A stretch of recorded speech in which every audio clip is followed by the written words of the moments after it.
This is the Voice of Early Childhood podcast.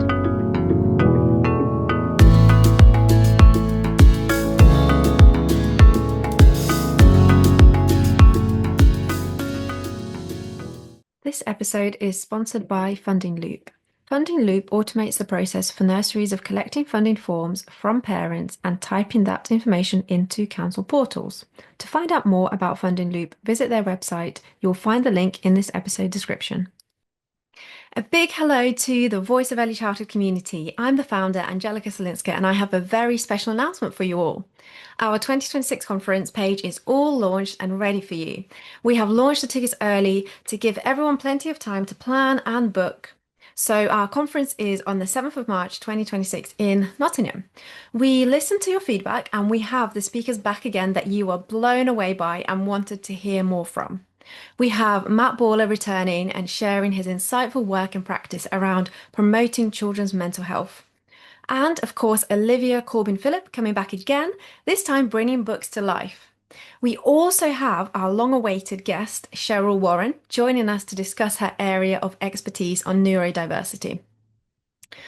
We will be sharing the remaining speakers soon, so keep an eye out on the conference page. You can find the link in this episode description. Tickets are already selling, so don't miss out and grab yours. I look forward to welcoming you all. Hello, everyone. Welcome to another episode of the Voice of Early Childhood podcast. My name is Delyth Linacre. I'm your host, and today I'm joined by Delyth Linacre. Thank you, Delyth, very much for joining the podcast. Thank you very much for having me. It's great to have you on, and I'll just introduce Delyth to everyone. So as Director of Early Years of an Academy Trust, Delyth works across 32 schools in the north of England. And on this episode, Delyth is talking to us about transitions to school and also within school as well. So that'd be a really interesting conversation. So we'll just start off with defining a transition, which is ultimately a period of change, which can be sometimes quite stressful for young children, in particular due to change being challenging in itself for everyone, naturally, but also for many other reasons, including transitions which are not supported well enough sometimes, unfortunately.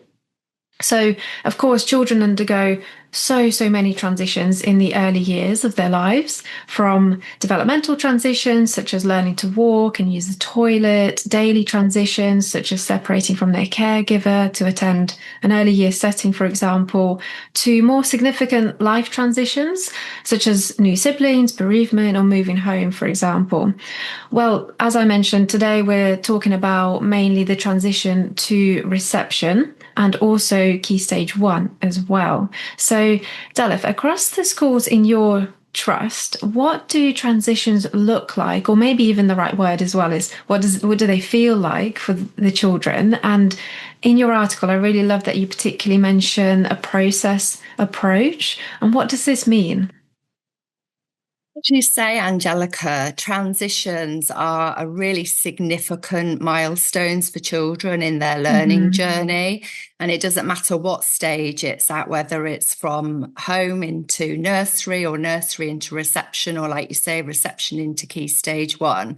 Whatever we do really helps shape that child's security, their confidence, and their readiness to engage and learn and to try new experiences. So it's really important that we get it right for our children, and that's really smooth and supportive.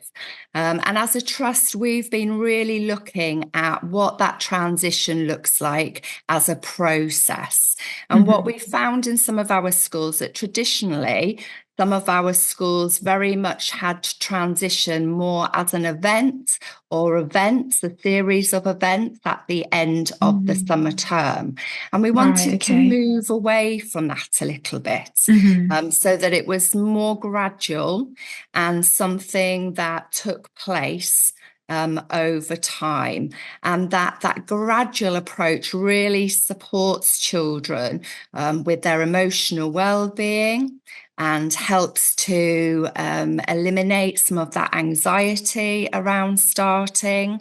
It also allows you that time to build those really trusting relationships Mm-hmm. It also ensures that each child is developmentally ready for that next stage in transition and allows the children to adapt to that change in their own pace. We also found that that gradual approach really supported that continuity of learning as well, and really ensured that we were building on and supporting children with those strong foundations. Mm-hmm. So it's very much a child centre approach and really well thought out. And this was something that we've really looked at as a trust in some of our schools and really thought about who are the right people that need to put that thought into the transitions. So, for example, when I've been working with the transition from nursery into reception, making Mm-hmm. sure that nursery staff, PVIs, as well as our reception staff are all involved in that thought process around our transitions. Mm-hmm. And we've not only thought about the child, we've tried to involve all stakeholders. So we've thought about what that transition process looks like for a child over time, but also what that looks like for the parent and carer, because Mm-hmm. we know it's also a significant event for them Yeah, also. definitely. And then also the educators as well, and that team, and what needs to happen when. Our transitions, there's some key elements really to our Mm. transitions that we've tried to instill and get right. In particularly that effective communication. So Mm-hmm. whether that be in regards to the transition plans and making sure we think about how we communicate that with our stakeholders. So how do we let parents know about our transition process, and also making sure that people know in plenty of time and what that's going to look like and why we do what we do. Mm-hmm. That could also be that information sharing between different settings, Mm-hmm. which is absolutely key, making sure we've got that strong collaboration, particularly with the PVIs. Some Yeah. of our receptions, I mean, we're fortunate in the sense that I think 30 of our 32 schools have got nursery provision. So Mm-hmm. a lot of our children do come in from our own nurseries, but equally Mm-hmm. they do come in from a wide range of PVIs as well. So Mm-hmm. it's looking at and finding ways that we can work with them to make sure that information sharing is right and that we're really getting that knowledge of the child. And it's also about making sure that we've got the right channels in place so that we capture parent and pupil voice. And Mm. that's throughout the Fantastic. whole of the process. Mm-hmm. So it could be at the start or during the process, but also at the end as well, and getting feedback from Mm-hmm. parents as to, how they felt the transition process went and, was it supportive for their child? Was there anything that we missed that we can, go Mm-hmm. back and tweak our transition? We've also, when we've been looking at our plans and thinking about our transition, ensuring that our practitioners and educators really know what the barriers potentially and the challenges are to successful transitions, and kind of Mm-hmm. preempting those already and really thinking about how we can then use our plans to address some of those potential challenges for the children, and making sure that we've got strategies in place to help mitigate some Mm-hmm. of those. So I suppose an example of that would be you've always got children who potentially are going to have separation anxiety when they Yes. start. That's quite a common one, isn't it? Mm-hmm. But knowing that if that is the case, that you've got things in place as a school that you've agreed that you will work with parents to implement for that child. So that Mm-hmm. could be things like staggered starts, additional stay and play sessions, Equally, that unfamiliarity when they go into a new setting, you can look at things such as ensuring you've got things like that consistent routines, that key person approach, how that's going to really support the child transition, and things like visual timetables and all of that. And then there's making sure that for our transitions, wherever they're taking place, that our educators really know each child individually. And obviously, there's lots of ways that schools do that and settings do that. We've looked at that parent being that first educator. And so making sure that we have got the right time to be able to really have those conversations with the parent carer about that child. So we're really getting a sense of what that child's interests are, maybe what their dislikes are, what their needs are, so that we can best support them. Lots of our schools do visits, whether that's home visits, or whether that's actually going to, if it's not the nursery within school that they can easily visit, making visits to those PVI settings so that they can meet the children there and have those really valuable conversations also with the educators in the PVIs, and also linking up with other professionals and services that some families might be involved in.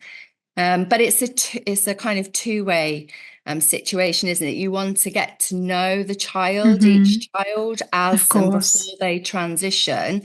But equally, it's really important to think about how the families get to know you as well as a Definitely. setting, as a school. So within our transition plans, we've tried to put a lot of thought into that as well.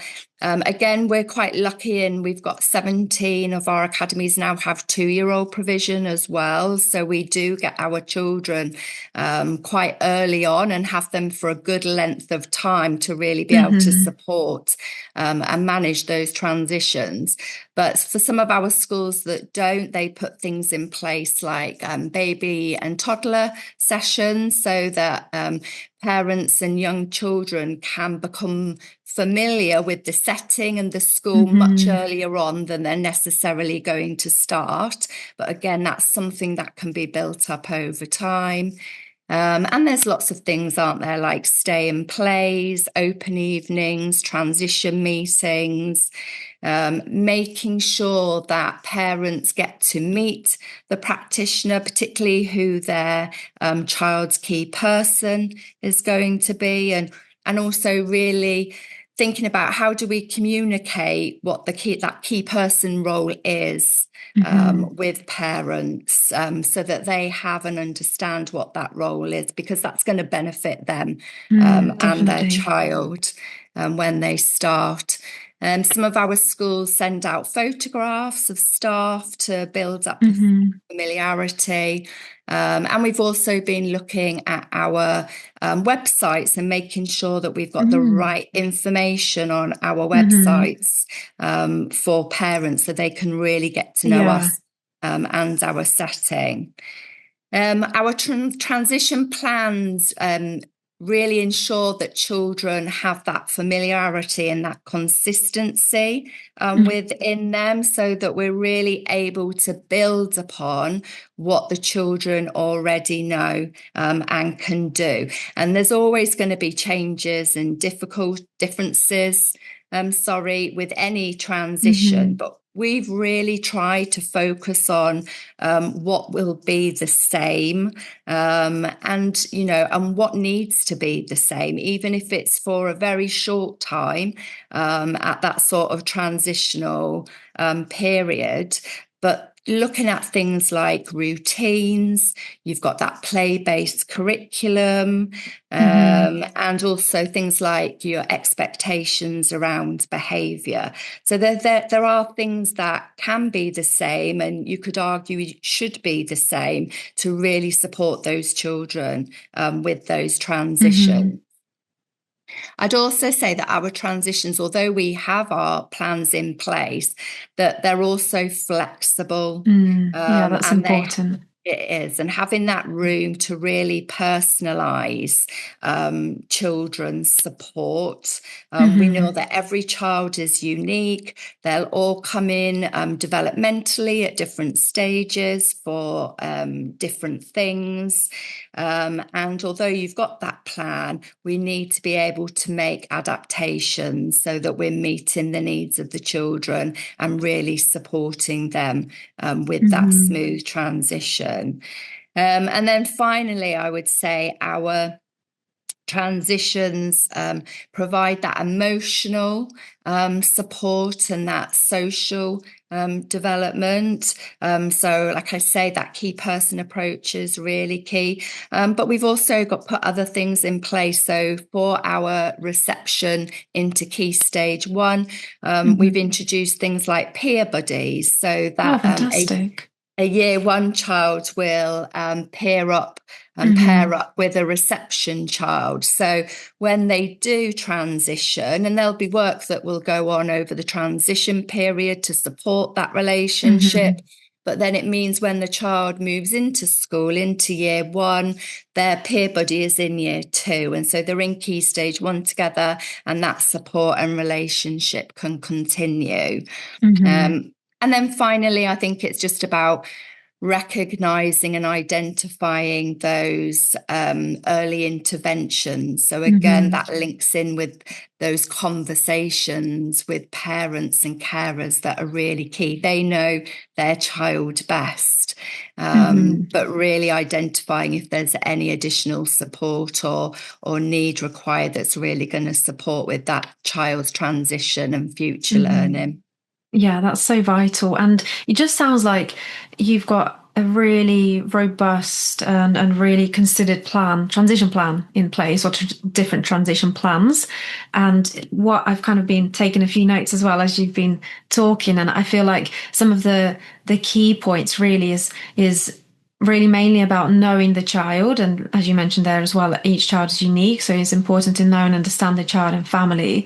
And also a big thing as well with everything that you said is all about time and giving enough time, and also starting the whole transition process early. And that links back to knowing the child. You need to know the child in order to be able to put things in place, but you can't rush that at all. And then again, with time, you can allow for more communication and those collaborations to build as well. So it sounds like, yeah, definitely having that plan. So then you plan everything in a timely manner and start early on. So that's kind of, yeah, the time element is the biggest thing I think I've taken away from this. And so far. And I was just going to say, you mentioned the transition from reception to year one as well. So your trust not only focuses a lot on transitions, as we can hear, into reception, but also from reception to Key Stage 1. And often, unfortunately, this transition is kind of forgotten about and not really seen as a transition, and certainly not really such an important one or recognized as having that much change, perhaps because the thought is, so the children are currently already in school in reception, so the change doesn't seem very significant when they're just going up a year essentially, but they're actually moving from a whole phase from the EYFS to Key Stage 1. And this is probably, this transition has more, well, a lot of change for the child. And is that how you see it, that there's so much change there as well? Is it, and is the process similar when they're going from setting to reception? Yeah, so for me, I think this is probably the most difficult transition when we're looking at the early years transition, because I think, when children move from nursery to reception, in essence, you're working with early years educators that really understand early years and that early years development. And as you say, when they move from reception, where they're in the EYFS curriculum, you then then moving into that national curriculum. And there's potentially, or there can be, a marked noticeable difference there, can't there, in terms of Yeah, things like definitely.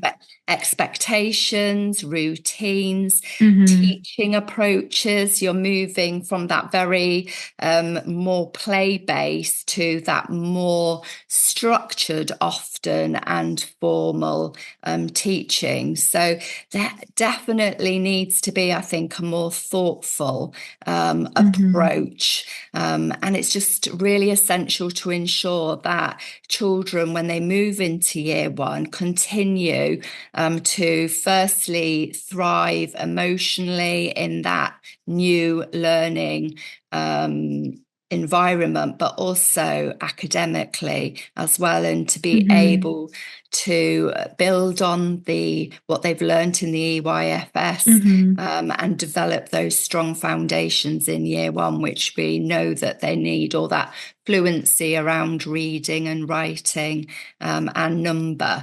So this is actually where I started to look at transitions in Hmm. my role with some of our schools, because I felt it probably was the hardest transition to get right. Hmm. For both reception and year one. And as I said earlier, we very much didn't want it to be at the end of the summer term, along Yeah. with the rest of the school transition, when Hmm. everyone moves up to see their new teacher, or schools Hmm. do it in different ways. But we wanted a more thoughtful and gradual approach to it. So one of the things that I essentially did with that was work with our reception and year one teams. And Hmm. we wanted to put a transition plan together that would actually span more or less the whole of the reception year, but Okay. also that first term in year one as well, which I think is really key. Hmm. And so I worked with early years reception and year one teams. In some cases, it's quite hard to get everybody out together. So there are some instances where I'd work with the reception teacher, who was usually the EY lead, Hmm. and then also a year one teacher. And we looked, first of all, we focused in what the similarities are. So rather Okay. than solely focusing on what the differences are going to be when they Hmm. move into year one, we really wanted to look at what things were the same for the children in reception when they moved to one. And we created a list, if you like, Hmm. essentially a list of similarities, as well as the things that were going to be different and would Hmm. change for the children. And we hope that that approach then allowed the changes to then be introduced in a more age appropriate and timely manner for the children, so they were more Hmm. meaningful and manageable for them. Hmm. And it was really interesting, actually, because when we were having the conversations with the reception and year one staff, we focused in lots of different aspects. So we focused in on things like the environment, continuous provision, routines, pedagogy, resources, characteristics of effective learning. And we kind of hashed it out, if you like. And Hmm. sometimes, the reception teacher and the year one teacher would think they knew what was happening in each other's areas. But Hmm. then through the discussion, it would become to like, actually, that wasn't always the case. So, Hmm. just a little example of that was when we've talked about resources, and how in reception, the teacher was talking about how she supports children, particularly towards the end of reception, with that independent writing. Hmm. And they have visuals that they use that the children can pick up and use to remind them things like, Hmm. your finger spaces and capital letter, Yeah. all of those types of things. And actually, when they went into year one, those resources weren't in place. So when you're thinking about that continuity for the child and you're wanting their progress to accelerate, aren't you? And to get the best Hmm. start they can, they had all this visual support, if you liked, and reminders about what they needed to do to help with that cognitive load, essentially when they're learning the mechanics of writing, to Hmm. then go into a year one class where that isn't there. Mm. Can kind of hinder their Yeah, progress. So definitely. through the discussions, there were lots of things that came up where, there might have been slight differences that we could tweak, or year one would say, right, yes, if you do that, right, I'm going to do that in year one as well. Hmm. Or we talked to the year one and said, right, when they come to you in September, what are the challenges? What are they struggling with? Or you're having to spend a Hmm. lot of time with them doing, what would be useful? And so then that would impact or sort of inform reception in terms of what they need to do, Hmm.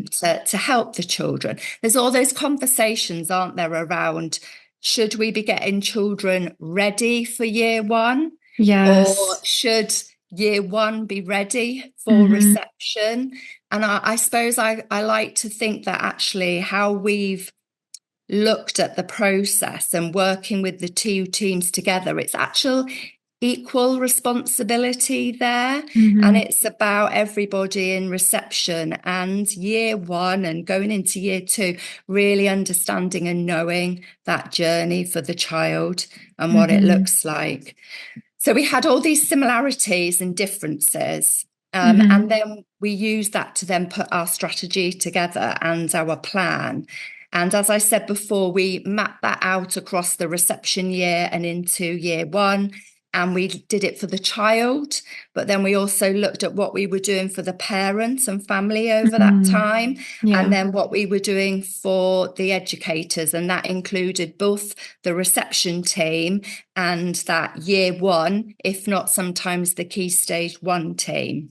Hmm. And what we tried to do with those two lists is make sure that over time we were creating opportunities where we could show children what those similarities between reception and year one are. So Hmm. building up that familiarity slowly, with them, but also where we had identified clear differences and Hmm. change for the children. And it can be different in different schools, can't it, in terms of Oh, like yeah, for sure. organization.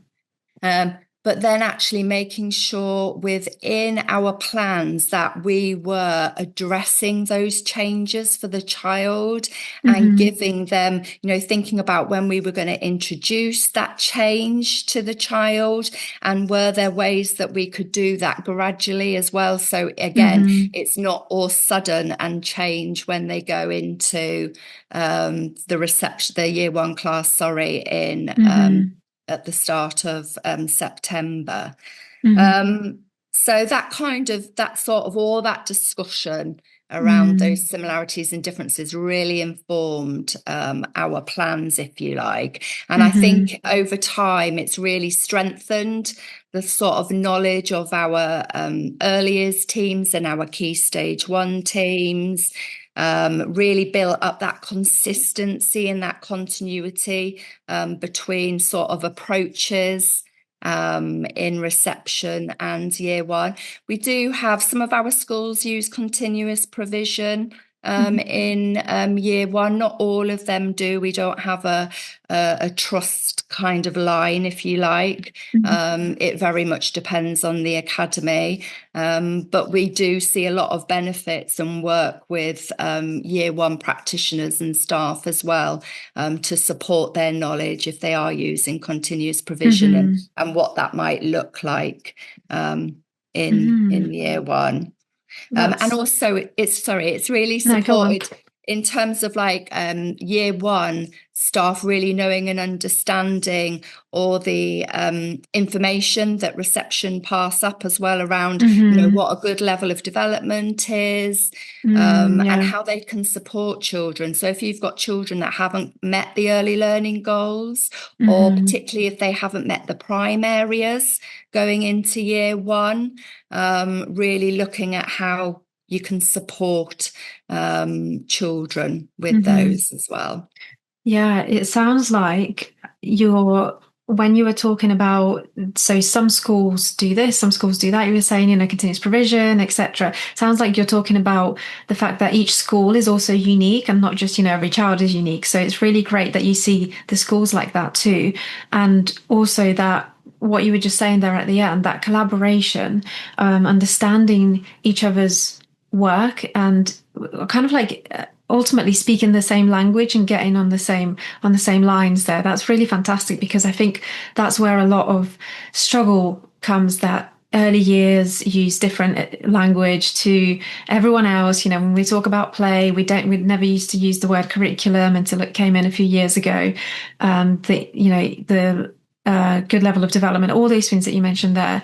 It's all about understanding each other's pedagogy, understanding each other's work and processes. So it sounds like you've really kind of nailed or nailing that communication, which is really fantastic. And you talk a lot about supporting parents and working with parents. So I just wanted to move on now to talking about, so we've mainly talked about how can settings support the transitions, whether that's the school supporting the transition, the nursery and them working together, or reception and key stage one. How can parents make sure that they're giving the children the best experience, I guess, in those transitions? What could parents and families do? Yeah, so parents are really crucial, aren't they, in supporting and helping their child feel confident, Hmm. excited, and secure, wherever they're transitioning into, what stage. In terms of starting school, I think it's really important that parents create a really positive outlook on Hmm. school. And I know, as much as we would like, not everyone has had positive experiences of Hmm. school. That's a So really there good point. Hmm. there are parents out there that school, for whatever reason, wasn't a positive experience. And I think if Hmm. you're a parent and that's you, it's being really mindful that you don't reflect how you feel about school on your Yeah. child. I think parents need to talk really positively about the school for the child, and talk to them about, what they're going to expect when they go there. It's going to be fun. They're going to learn lots of new Hmm. things. They're going to make friends, lots of opportunity for them to play, both indoors and outdoors. And also, the teachers are there, like you are as a parent, to care for you and to help you. Hmm. So I think it's essentially creating that positive outlook on school in the first instance. Hmm. I also then think it's about reassuring children. They'll have a mix of feelings in terms of being nervous, but also being excited. So it's about reassuring your child, might be naming those emotions for them, but Hmm. validating that it's okay to feel a mix of those emotions. That's absolutely normal. Um, Establishing those daily routines. When they start school, there's lots of routines that they're going to be following. So making sure that you've got some consistent routines that your child is used to following at home. Mm. So Yeah. things like having that regular bedtime, a set routine in the morning for meal times, and that will really help to support children feel prepared and in control. And also, when they start reception, for a lot of them, it's their first experience of doing a full day in a setting, and it's a long day. Yeah, So that's a good it, point. particularly at the start, they can be very tired. So having those regular bedtimes and set routines will really help both the child and the Hmm. parent as well.